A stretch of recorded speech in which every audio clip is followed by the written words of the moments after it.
पड़े। ऐसे कुछ समय बीत जाता है और नैना के लिए एक बड़े घर का रिश्ता आता है और कुछ समय बाद नैना ब्याह कर अपने ससुराल चली जाती है। शादी के अगले दिन उसकी पहली रसोई की रस्म होती है। वो रसोई में जाती है तो वहां का गैस चूल्हा देखकर हैरान रह जाती है। हे राम, इतना बड़ा गैस चूल्हा! क्या मुझे क्या, अच्छा ही है, ऐसे जल्दी खाना बन जाएगा। फिर वो तरह तरह के पकवान बनाती है। पूरी, कचौरी, आलू की सब्जी, हलवा, रायता सब बनकर तैयार हो गया। अब देखना कैसे ये लोग मेरे हाथ का खाना खाएंगे तो खुश हो जाएंगे। वो मन ही मन ये सब सोच रही होती है कि तभी नैना की ननद डिम्पल और जेठानी अनीता वहां आती है। अरे वाह, खुशबू तो बड़ी अच्छी आ रही है, लेकिन ये क्या, ये तो आधा ही खाना बना है। नहीं दीदी, मैंने तो आलू पूड़ी, हलवा, रायता सब बनाया है। तुम नई नई हो ना, इसीलिए शायद तुम्हें अभी यहाँ के रूल्स पता नहीं। यहाँ खाने में एक नहीं बल्कि 10-10 सब्जियां बनती हैं एक वक्त पर। क्या? इसका मतलब इसीलिए वो इतना बड़ा गैस चूल्हा रखा हुआ है? हाँ और क्या, तुम तो ऐसे हैरान हो रही हो जैसे मैंने तुम्हें 10 नहीं बल्कि 100 सब्जियां बनाने के लिए बोल दिया हो। वो क्या है ना, यहाँ हर किसी को अलग अलग सब्जी पसंद है। अब 1-2 सब्जियां ही बनेंगी तो कुछ लोग तो भूखे ही रह जाएंगे, इसलिए 10 तरह की सब्जियां बनती हैं। अगर किसी को ये न खाना हो तो वो खा ले, वो न खाना हो तो कुछ और खा ले। हाँ छोटी भाभी, और आज आप इस घर की परंपरा को आगे बढ़ाओ और फिर हम सबको खाने की टेबल पर बुला लेते हैं। बेचारी नैना की तो ये बात सुनते ही होश उड़ जाते हैं।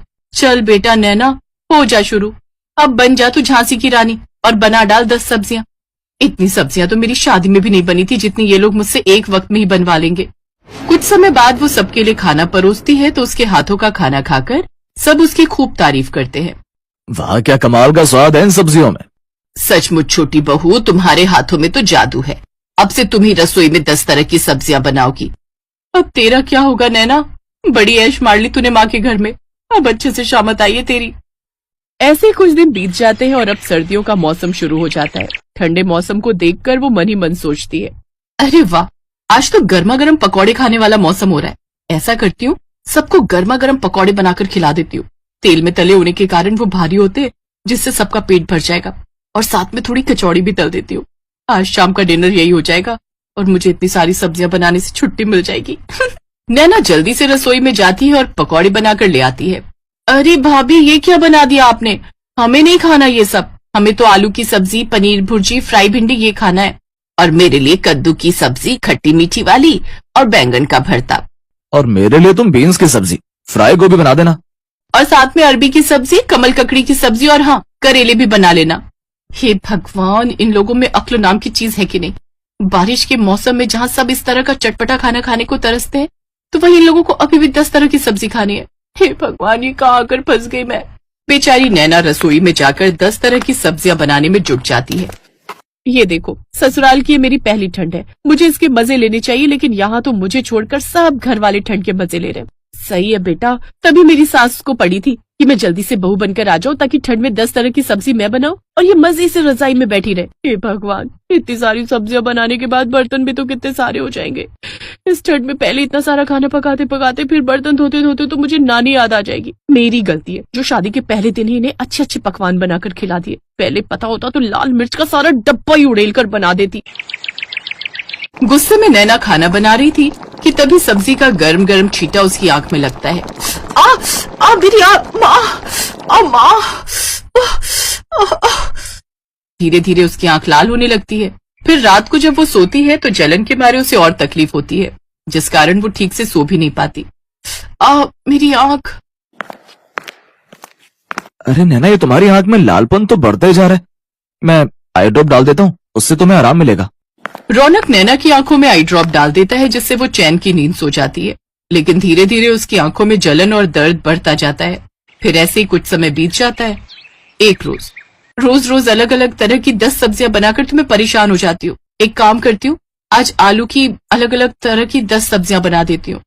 वो आलू की अलग अलग तरह की सब्जियां जैसे दम आलू, आलू के गुटके, आलू की रसेदार सब्जी जैसी चीजें बनाकर तैयार कर लेती है, जिसे देख उसके ससुराल वाले नाक सिकोड़ते हुए कहते हैं, ये क्या बना डाला आलू की सब्जी, वो भी 10 तरीके से। मुझे ये नहीं खाना, मेरे लिए कुछ और बना कर ले आओ। माँ जी, घर में सब्जियां खत्म हो गई थी और कल ठंड भी काफी ज्यादा पड़ रही थी, इसलिए मैं लेने ही नहीं जा पाई।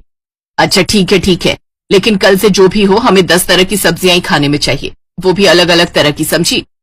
अपनी सास की बात सुनकर नैना को गुस्सा तो बहुत आता है, लेकिन फिर वो चुप रह जाती है। ऐसे ही 2 दिन और बीत जाते हैं। एक रोज, उफ, सुबह से आंख में दर्द हो रहा है, लेकिन इससे मेरे ससुराल वालों को क्या? उन्हें तो बस 10 सब्जियां खाने से मतलब है। हॉस्पिटल भी नहीं जा सकती, नहीं तो इनके लिए 10-10 सब्जियां कौन बनाएगा? मुझे तो लगता है मैं एक दिन 10 सब्जियां बनाते बनाते भगवान के पास पहुंच जाऊंगी। जैसे तैसे वो सब्जियां बनाती है, लेकिन एक आंख से ठीक से ना दिखने के कारण उससे या तो कोई सब्जी जल जाती या किसी में नमक मिर्च तेज हो जाता। लेकिन उसके ससुराल वाले उसका दुख समझने की बजाय सब्जी बनाने के लिए उसी को 10 तरह की बातें सुना देते हैं। लेकिन उसके पति से उसका ये दुख देखा नहीं जाता और वो उसे हॉस्पिटल लेकर जाता है, जहां डॉक्टर उसका चेकअप करके कहते हैं, देखिए इनकी आंख में किसी गर्म चीज का छींटा चला गया, जिस वजह से इनका आधा कॉर्निया डैमेज हो गया। हमें जल्द ही इनका ऑपरेशन करना होगा, नहीं तो इनको पूरी तरह दिखना बंद हो जाएगा इस आंख से।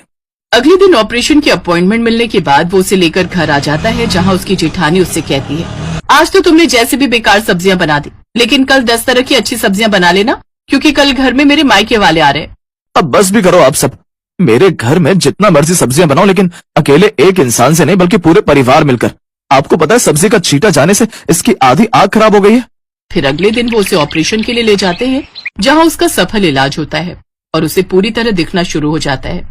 3 दिन बाद वो घर आती है तो उसकी सास उससे, हमें माफ कर दे छोटी बहू, तेरे आने से पहले हमने नौकर रखा हुआ था, लेकिन 10 सब्जियों से परेशान होकर वो भी भाग ही गया। फिर हम सब मिलकर ही सब्जियां बनाने लगे, लेकिन तेरे आने के बाद हमने सब तेरे ऊपर ही छोड़ दिया, जिस कारण तेरी ये हालत। लेकिन अब से तू अकेले काम नहीं करेगी, बल्कि हम सब भी तेरी मदद करेंगे। और हाँ, अब से इस घर में 10 नहीं बल्कि 2 ही तरह की सब्जियां बनेंगी और वो सबको खानी पड़ेंगी। अपनी सास के मुंह से ये बात सुनकर